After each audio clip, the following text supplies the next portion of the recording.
খ্রিস্টান মিশনারিজের 72 বছরের আমাদের মা, তারও রেপ হয়েছে।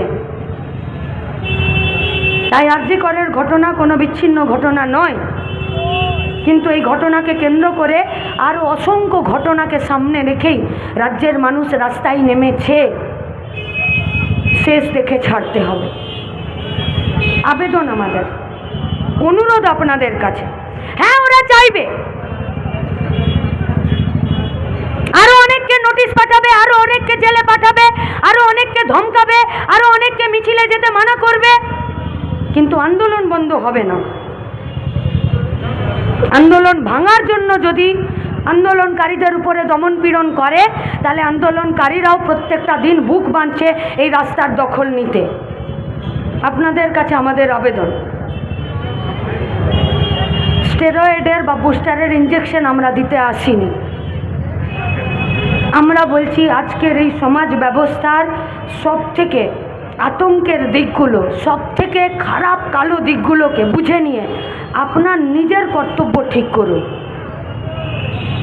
ভবিষ্যৎ আপনাদের কাছে প্রশ্ন করবে, আপনারা কি করতে চান, কি করেছিলেন।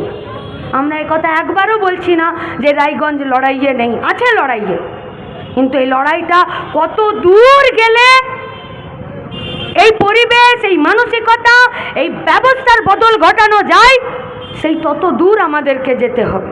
আমার দ্বিতীয় আবেদন, কেউ কেউ পুজো পর্যন্ত অপেক্ষা করতে চাইছে যে পুজোটা এলে একটু থামবে, তারপরে ঠিক হবে। বাঁশ পড়বে, রায়গঞ্জের গোটা রাস্তাতে মাইক বাজবে, আলো সাজবে, খাবারের দোকান, গয়নার দোকান, কাপড় জামার দোকান, জুতোর দোকানের হোর্ডিং পড়বে, সাথে হোর্ডিং পড়বে চুরির টাকায়, দুর্নীতির টাকায়, ঘুষের টাকায় পেট ভরিয়ে কিছু সরকারি দলের পক্ষে নেতা নেত্রীদের, তারাও হাসি মুখে নিজেদের শারদীয়া শুভেচ্ছা দেওয়ার চারিদিকে হোর্ডিং লাগাবে। এর মাঝখানে